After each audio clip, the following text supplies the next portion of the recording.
આપણે આશીષભાઈ દુકાન ખોલી તો આપણે એને આગળ માવો ખાઈ આવી, કેમ કે આપણે ઉદઘાટનનું આપણને કીધું નતું, એટલે આ આપણે આશીષભાઈ માવો બનાવો તો આપણે ખાવો હોય, કારણ કે તમારો માવો આપણને એને એવો બનાવો દિલથી કે આપણને મજા આવી જવી જોઈએ, બરાબર ને? આશીષભાઈ નવી દુકાન ખોલી દીધી તો આપણને કીધું નહીં. બનાવું સાગરભાઈ માટે. ઓકે, બનાવો, કાંઈ વાંધો ના. આ વિડીયો ચાલુ જ રહેશે આવી રીતે.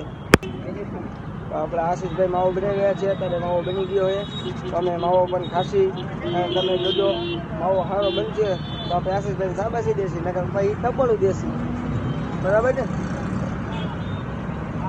માવો તો સારો જ બન્યો છે, જોઈ લો તમે. માવો તો સારો જ બનાવ્યો છે. થોડો બે ભાઈ ખાઈ નાખી.